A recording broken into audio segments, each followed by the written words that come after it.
마이크 테스트 잘 들리시나요? 안녕하세요. 오늘은 제 인생에서 가장 부끄럽고 가장 아프고 그리고 가장 많이 배운 이야기를 들려드리려고 합니다. 많은 분들이 저를 욕하실 거라는 거 잘 알고 있습니다. 그래도 누군가는 이런 실수를 반복하지 않기를 바라는 마음으로 용기 내서 제 이야기를 꺼내봅니다. 제 이름은 이진숙, 44살입니다. 직업은 보험 설계사고요. 이 일만 한 지는 어느덧 15년째입니다. 저는 29, 30 무렵까지만 해도 평범한 여자였습니다. 좋아하는 남자가 있었고, 결혼도 약속했고, 예식장도 잡고, 드레스도 고르고, 청첩장도 돌렸어요. 결혼식 한 달 전 그 사람이 바람을 피웠다는 걸 알게 되기 전까지는요. 진수가 미안해 잠깐 흔들렸어. 그런데 진짜야. 그냥 한 번이었어. 그 사람이 떨리는 목소리로 그랬습니다. 하지만 그 한 번이 제가 쌓아왔던 모든 믿음을 무너뜨리기에는 충분했습니다. 저는 파혼을 선택했고 그 이후로 남자를 믿지 못하게 됐습니다. 주변 사람들은 시간이 해결해 준다고 했지만 저는 시간을 믿지 않았습니다. 그래서 일만 붙잡았습니다. 아침 일찍 고객 만나고 밤 늦게까지 설계서 쓰고 주말에도 상담 잡고 계약서 들고 다니며 웃고 또 웃고 그렇게 살다 보니 어느새 40이 됐고 결혼 생각은 없냐는 질문이 부담이 아니라 그냥 귀찮은 일상 대사 같은 게 되어버렸습니다. 제가 일하던 곳은 대구에 있는 지점이었습니다. 실적은 늘 상위권이었고 지점장도 진숙 씨 언젠간 본사로 올라가겠네라며 웃곤 했습니다. 그 말이 정말 현실이 될 줄은 몰랐지만요. 작년 봄이었습니다. 본사에서 전화 한 통을 받았습니다. 이진숙 설계사님 맞으시죠? 서울 본사 영업기획팀으로 발령 예정이신데 이동 의사 있으신지 여쭤보려고요. 그 전화를 끊고 한동안 멍하니 앉아 있었습니다. 서울 본사, 회사에서 인정해준다는 의미였지만 한편으로는 두려웠습니다. 그날 저녁 언니에게 전화를 걸었습니다. 언니 이름은 이미숙, 올해 50입니다. 지금은 강남 쪽에서 국어 영어 학원 원장을 하고 있습니다. 언니, 나 서울로 발령 났대. 진짜? 야, 잘 됐네. 대구에서만 썩을 애가 아니었다니까. 언니는 자기 일처럼 기뻐해줬습니다. 근데 집은 아직 생각도 못했어. 갑자기라서. 뭐야, 그게 걱정이야? 우리 집으로 와. 집 구할 때까지 우리랑 같이 지내. 어차피 방도 남는데. 그래도 되겠어? 당연하지. 영수 오빠도 좋아할걸? 처제 올라오면 든든하지 뭐. 언니의 남편 그러니까 제 형부는 김영수 58. 자산운용사 펀드 매니저로 일하고 있습니다. 강남 어딘가에 있는 회사에 다니고 집도 강남 30평대 아파트. 주변에서는 늘 그 집을 부러워했습니다. 언니 진짜 괜찮겠어? 둘이 사는데 내가 끼어도? 뭘 끼어 가족인데. 오빠도 처제 오면 좋지 그러더라니까. 걱정 말고 올라와. 그렇게 저는 서울로 올라가게 됐고 강남의 언니 집에 잠시 신세를 지게 됐습니다.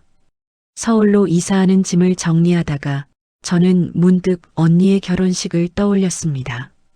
언니가 29, 형부가 40이었을 때였습니다. 16살 차이, 적지 않은 나이 차였죠. 그때 엄마는 걱정했었습니다. 미수가 너무 나이 차이 많이 나는 거 아니냐? 나중에 어쩌려고. 하지만 언니는 웃으며 말했었죠. 엄마, 나 행복해. 오빠 진짜 좋은 사람이야. 나한테 잘해줘. 돈도 잘 벌고. 결혼식 날 처음 본 형부는 솔직히 말하면 우아 소리가 절로 나오는 사람이었습니다. 키가 컸고 어깨는 넓었고 검은 양복이 그렇게 잘 어울릴 수가 없었습니다. 나이가 40이라는 게 믿기지 않을 정도로 젊어 보였고 사람들에게 인사할 때마다 웃는 얼굴이 참 순해 보였어요. 처제, 처음 뵙겠습니다. 잘 부탁드립니다. 그가 제게 악수를 청했을 때 그 큰 손이 제 손을 감싸는 느낌이 이상하게 오래 남았습니다. 단지 형부였을 뿐인데요. 그때의 그 묘한 긴장감을 저는 일부러 잊고 살았습니다. 그게 더 편했으니까요. 서울로 올라온 날 언니와 형부는 이미 저녁상을 차려놓고 기다리고 있었습니다. 왔네. 우리 진숙. 언니가 저를 꼭 안아줬습니다. 거실 뒤쪽에서 형부가 나왔습니다. 양복 상의를 벗고 셔츠 차림이었는데 넥타이를 느슨하게 푼 모습이 왠지 TV 드라마에서만 보던 장면 같았습니다. 진수가 발령 축하해. 형부가 웃으며 소주 잔을 내밀었습니다. 감사합니다, 형부. 잔을 받는 순간 살짝 스친 손끝이 뜨겁게 느껴졌습니다. 제가 예민했던 걸까요? 스스로를 타일렀습니다. 저녁은 삼겹살이었습니다. 형부가 고기를 굽고 언니가 상을 차리고 저는 숟가락 젓가락을 놓으며 이런 생각이 들었습니다. 아들 정말 잘 산다. 식탁 위에는 웃음이 가득했습니다. 언니는 학원 이야기, 형부는 회사 이야기, 저는 발령 이야기. 가끔 형부의 시선이 제 쪽에 머무는 것 같았지만 처제를 챙겨보는 거겠지. 그렇게 넘겼습니다. 식사가 끝나고 설거지를 도와주겠다고 싱크대로 향하던 길, 좁은 복도에서 형부와 마주쳤습니다. 아, 죄송해요. 제가 몸을 옆으로 돌리는 순간 형부의 어깨와 제 팔이 스쳤습니다. 괜찮아. 형부가 웃으며 말했는데 이상하게 심장이 쿵 하고 내려앉는 것 같았습니다. 그날 밤 언니가 안내해준 작은 방에서 짐을 정리하고 혼자 누워 천장을 보며 생각했습니다. 이상해. 나 왜 이렇게 신경이 쓰이지? 그냥 형부일 뿐인데. 서울 본사 업무는 생각보다 훨씬 빡빡했습니다. 새로운 시스템, 새로운 사람들, 회의와 교육으로 정신없는 일주일이 지나갔습니다. 아침에는 언니와 같이 나와 각자 출근하고 저녁이면 언니가 저녁을 준비하고 형부는 보통 밤 8시쯤 양복 차림으로 들어왔습니다. 다녀왔습니다. 그 목소리가 들릴 때마다 저는 저도 모르게 거실 쪽으로 귀를 기울이고 있었습니다. 하루는 퇴근하고 집에 돌아와 보니 언니 얼굴이 조금 굳어져 있었습니다. 왜? 언니 무슨 일 있어? 엄마가 허리를 다치셨대. 언니가 한숨을 쉬었습니다. 병원은? 입원하셨어. 며칠은 옆에서 좀 지켜봐야 할 것 같아. 진수가 나 이번 주에 부산 내려가야겠다. 언니 혼자 내려가? 어쩌겠어. 오빠는 회사 때문에 못 내려가고. 넌 여기서 오빠랑 같이 있어줘. 알았지? 그 말을 듣는 순간 알 수 없는 불안이 밀려왔습니다. 이유를 정확히는 알 수 없었지만요. 다음 날 아침 언니는 캐리어를 끌고 나가면서 말했습니다. 진수가 오빠랑 잘 지내. 오빠가 워낙 바빠서 신경 많이는 못 써도 나 대신 내 옆에 있을 거야. 응, 언니. 엄마 잘 부탁해. 언니가 나가고 문이 닫히는 순간 집안의 공기가 달라진 것 같았습니다. 저는 출근 준비를 하며 자꾸만 거실 쪽 눈치를 보게 됐습니다. 같이 나갈까? 형부가 현관에서 말했습니다. 셔츠에 넥타이를 맨 모습이 깔끔했습니다. 네, 같이 가요. 엘리베이터 안 좁은 공간에 둘만 서 있었습니다. 형부의 향수 냄새가 은은하게 풍겼습니다. 예전에는 신경도 안 썼던 향인데 이상하게 그날은 더 강하게 느껴졌습니다. 서울 본사 힘들지 않아? 조금요. 그래도 괜찮아요. 힘들면 말해. 내가 아는 사람 몇 있어. 도와줄 수 있으니까. 형부의 말은 그냥 친절한 형부의 말이었을지도 모릅니다. 그런데 그날따라 가슴 한켠이 이상하게 따뜻해졌습니다. 언니가 내려간 지 사흘째 되던 날이었습니다. 저녁을 대충 해결하고 샤워를 하고 편한 티셔츠에 트레이닝 바지를 입고 침대에 누워 핸드폰만 들여다보고 있었습니다. 새벽 1시쯤 됐을까요? 목이 말라 부엌으로 나가려 방문을 조금 열었는데 거실이 어둑어둑했습니다. 형부는 자고 있겠지. 살금살금 부엌으로 향했습니다. 냉장고에서 물을 꺼내 마시고 돌아서는데 어둠 속에서 누군가 서 있었습니다. 깜짝이야, 형부. 응, 나도 목말라서. 형부는 반팔 티셔츠에 추리닝 바지 차림이었습니다. 어깨가 넓어 보였고 팔뚝에 핏줄이 도드라져 보였습니다. 부엌에 둘만 조용한 새벽. 잠은 안 와? 조금요, 형부도요? 응, 요즘 잠이 잘 안 와. 짧은 대화였지만 숨이 막히는 것 같았습니다. 부엌이 이렇게 좁았나 싶을 정도로. 그럼 먼저 들어갈게요. 그래, 얼른 자. 방으로 돌아와 문을 닫자마자 심장이 미친 듯이 뛰기 시작했습니다. 왜 이래, 이진숙? 정신 차려. 머리는 다 알고 있었지만 몸과 마음이 이상하게 반응하기 시작했습니다. 그날 이후로 형부와 눈이 마주치는 게 점점 더 의식되기 시작했습니다. 저녁 식탁에서 형부가 넥타이를 풀고 셔츠 목 부분을 느슨하게 풀어 헤칠 때마다 저도 모르게 시선이 그쪽으로 갔습니다. TV를 보며 웃다가도 형부가 옆에서 같이 웃을 때 그 옆모습을 훔쳐보게 됐습니다. 왜 이래, 이러면 안 되는 거 알잖아. 머릿속에서는 수십 번을 되뇌었습니다. 하지만 마음은 이미 흔들리고 있었습니다. 그러던 어느 날 밤이었습니다. 언니가 떠난 지 나흘째 되는 날이었죠. 그날도 새벽 1시가 넘어서야 겨우 잠이 들 것 같았는데 또 목이 말랐습니다. 오늘은 참자라고 생각했지만 결국 물의 유혹을 이기지 못하고 문을 열었습니다. 부엌으로 나가 냉장고를 여는 순간 뒤에서 익숙한 목소리가 들렸습니다. 또 목마르네? 형부. 형부는 문틀에 기대 서 있었습니다. 눈빛이 예전과 달랐습니다.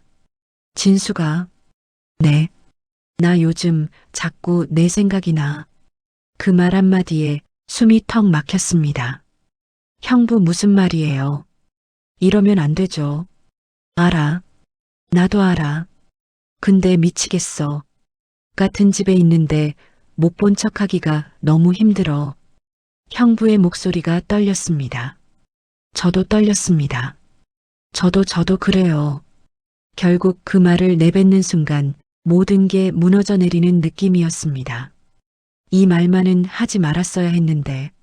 하지만 이미 입 밖으로 나왔습니다. 형부는 잠시 저를 바라보더니 헛웃음을 지으며 말했습니다. 미숙이가 일주일 후에 온대. 알아요. 그때까지만 마음만이라도 가져도 될까? 그 이후로는 다시 형부와 처제로 돌아갈게. 그 말이 너무 비겁하다는 걸 저도 알고 있었습니다. 형부도 알고 있었을 겁니다. 하지만 그 순간 제 마음은 이미 기울어져 있었습니다. 네. 저는 고개를 끄덕였습니다. 그렇게 우리는 선을 넘었습니다.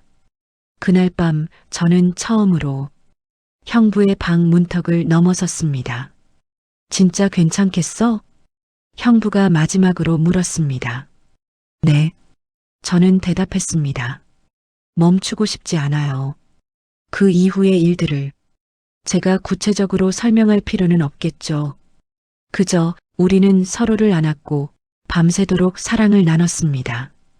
그날 밤 저는 누군가를 진심으로 사랑한다고 말했습니다. 그리고 그 사람도 저를 사랑한다고 말했습니다. 그게 우리 둘 모두에게 얼마나 큰 죄였는지 알면서도요. 그날 이후로 우리는 완전히 다른 사람이 된 것처럼 살았습니다. 아침에 눈을 뜨면 옆에는 형부가 있었습니다. 잘 잤어? 네. 부엌으로 나가면 형부가 달걀을 굽고 토스트를 올리고 있었습니다. 호텔 조식 같네. 제가 웃으면 형부도 웃었습니다. 출근 전에 현관에서 신발을 신으며 형부가 가볍게 제 허리를 끌어안고 귓가에 속삭였습니다. 오늘도 힘내. 형부도요. 엘리베이터 안에서 우리는 자연스럽게 손을 잡았다가 층수가 가까워지면 서둘러 손을 놓았습니다. 퇴근 후 집에 돌아오면 형부가 먼저 와서 거실에서 TV를 보고 있었습니다. 왔어? 네. 뭐 먹을까요? 같이 장을 봐와서 파스타를 만들기도 하고 치킨을 시켜 맥주를 마시기도 했습니다. 진수가 얼굴 빨개졌네. 술이 약해서요. 귀엽네. 그 말 한마디에 값싼 맥주가 와인보다 더 달게 느껴졌습니다. 밤이 되면 우리는 다시 형부의 방으로 들어갔습니다. 서로를 안고 서로의 이름을 부르고 사랑해라는 말을 수없이 반복했습니다. 그 일주일 동안 우리는 분명히 연인이자 부부였습니다. 하지만 동시에 최악의 배신자이기도 했습니다. 주말이 되자 형부가 말했습니다. 내일 토요일이지? 우리 데이트 갈까? 데이트요? 응. 집에만 있기엔 아깝잖아. 날씨도 좋은데. 어디요? 한강. 우리는 마치 아무 잘못도 없는 평범한 연인처럼 한강 공원을 걸었습니다. 자전거 타는 사람들, 돗자리 펴고 앉아서 치킨 먹는 가족들, 손잡고 걷는 연인들 사이를 우리도 손을 잡고 걸었습니다. 행복해. 제가 말하자 형부가 제 어깨를 감싸 안았습니다. 나도. 근데 꿈 같네. 노을이 질 무렵 강 위로 붉은 빛이 번졌습니다. 와, 예쁘다. 제가 중얼거리자 형부가 말했습니다. 너만큼은 아니야. 그 말에 웃음이 나다가도 가슴이 아려왔습니다. 이 순간이 영원했으면 좋겠다고 진심으로 바랐지만 동시에 이 순간이 언젠가 우리를 향한 비수가 되어 돌아올 거라는 것도 알고 있었으니까요. 일주일은 믿을 수 없을 만큼 빨리 지나갔습니다. 목요일 밤 형부가 말했습니다. 미숙이가 내일 오후에 올라온대. 그 말을 듣는 순간 손에 쥐고 있던 와인 잔이 흔들렸습니다. 그래요, 이제 끝이네요. 진수가. 네. 오늘이 마지막이야. 그날 밤 우리는 서로를 더 세게, 더 간절하게 끌어안았습니다. 말 그대로 마지막 밤입니다. 사랑해. 저도 사랑해요.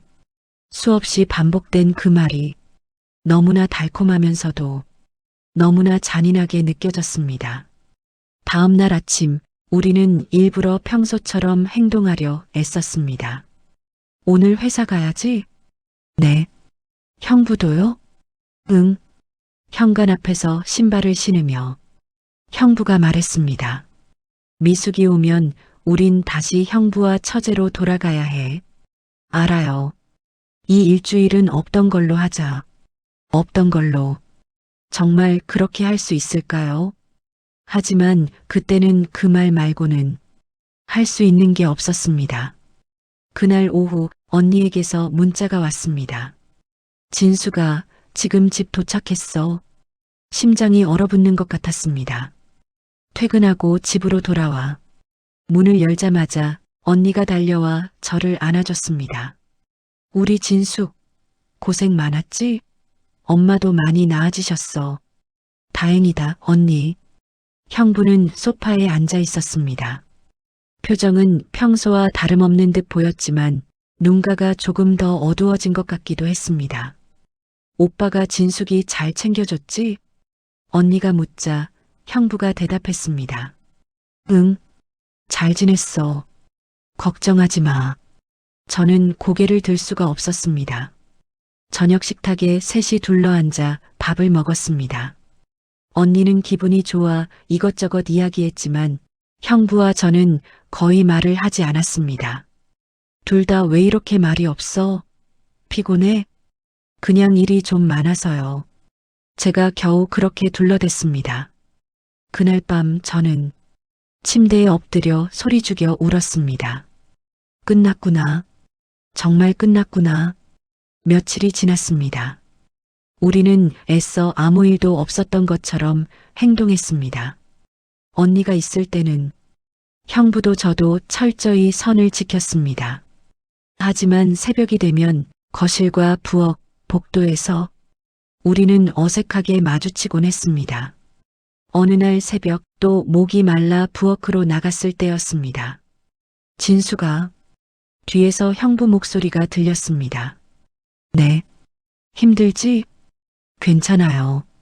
난 너무 힘들어. 보고 싶어서 미치겠어. 형부가 다가와 저를 안았습니다. 그 순간 온몸이 떨렸습니다. 형부 안 돼요. 알아. 근데 잠깐만 이렇게 있을게. 저는 그의 품을 밀어냈습니다. 형부, 정신 차리세요. 우리 정말 끝이잖아요. 다시는 이러면 안 돼요. 형부는 눈을 감고 한참 동안 말을 잇지 못했습니다. 그러다 겨우 한마디 했습니다. 미안해. 그날 이후로 저는 결심했습니다. 집을 나가야겠다고. 회사 근처 원룸을 구하는 건 생각보다 어렵지 않았습니다. 보증금을 최대한 낮추고 월세를 감수하는 대신 출퇴근이 편한 작은 방을 하나 얻었습니다. 언니에게 말했을 때 언니는 많이 아쉬워했습니다. 벌써 나가? 좀 더 있어도 되는데. 아니야, 언니. 나도 이제 혼자 살아봐야지. 그래, 알겠어. 주말에 이사 도와줄게. 형부에게는 일부러 말하지 않았습니다. 그냥 이사 당일에 알게 되겠지. 그렇게 생각했습니다. 이삿날 언니와 형부가 짐을 날라줬습니다. 여기 괜찮네. 형부가 제 방을 둘러보며 말했습니다. 창문 너머로는 회사 빌딩과 도로가 보였습니다. 응, 출근하기도 좋고. 진수가 힘들면 언제든 연락해. 언니가 제 손을 꽉 잡았습니다. 응, 언니. 고마워. 현관 앞에서 형부가 말했습니다. 잘 지내. 네. 형부도요. 그의 눈빛은 말로 표현하기 힘들 만큼 쓸쓸했습니다. 하지만 그 눈빛조차 이제는 외면해야 했습니다. 문이 닫히고 혼자 남은 원룸 안에서 저는 한참 동안 울었습니다. 몇 주가 흐르고 한 달이 지나고 조금씩 일상에 적응해 갈 무렵이었습니다. 회사 앞 횡단보도에서 신호를 기다리는데 어디선가 익숙한 목소리가 들려왔습니다. 진수가. 뒤돌아보니 형부가 서 있었습니다. 형부 여기 웬일이에요? 근처에 미팅 있어서. 잠깐 시간 괜찮아? 근처 카페에 앉았습니다. 어색한 침묵 끝에 형부가 먼저 말을 꺼냈습니다. 미숙이한테 다 말했어. 심장이 멎는 줄 알았습니다. 뭐라고요?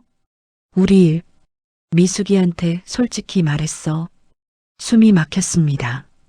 왜요? 왜 그랬어요? 숨길 수가 없었어. 미숙이가 계속 물어보는데 너 요즘 왜 그러냐고, 나한테 무슨 일 있냐고. 더는 버틸 수가 없었어. 언니는 뭐래요? 화났지. 당연히 미친 듯이 화냈어. 형부는 고개를 떨궜습니다. 이혼하자고 했어. 당장 나가라고도 했고. 그래서요, 이혼하셨어요? 아니, 안 하겠다고 했어. 왜요? 미숙이를 사랑하니까. 그 말에 가슴 어딘가가 찢어지는 것 같았습니다. 그럼 저는 뭐였어요? 입술이 떨려 겨우 말을 이었습니다. 너도 사랑했어. 진심이었어.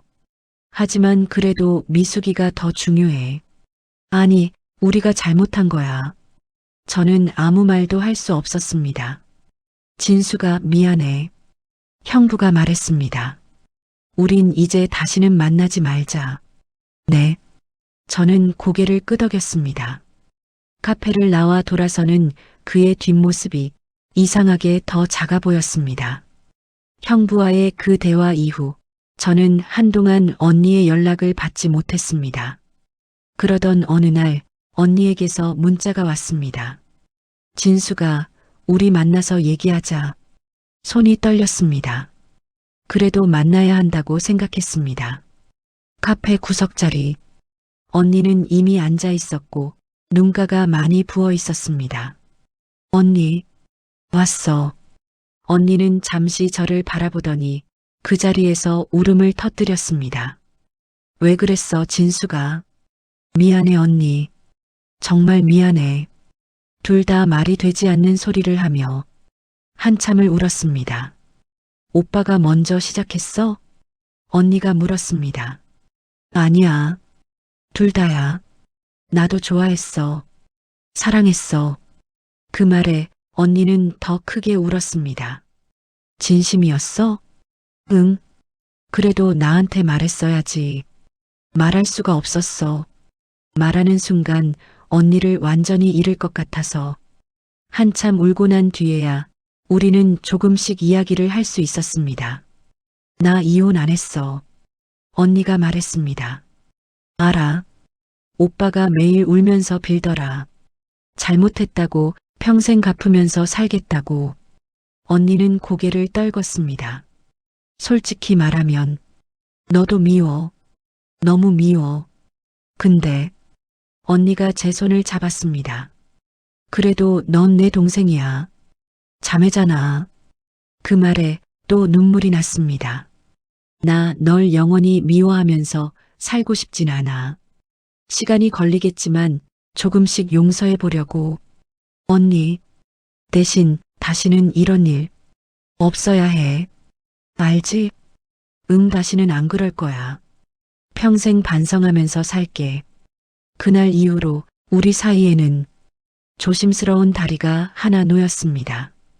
처음 몇 달은 서로 얼굴 보는 것만으로도 힘들었지만 1년이 지나자 우리는 조금씩 예전처럼 웃으며 이야기할 수 있게 됐습니다. 물론 예전과 완전히 같을 수는 없겠죠. 하지만 때때로 진수가 밥이나 먹자. 주말에 영화 볼래?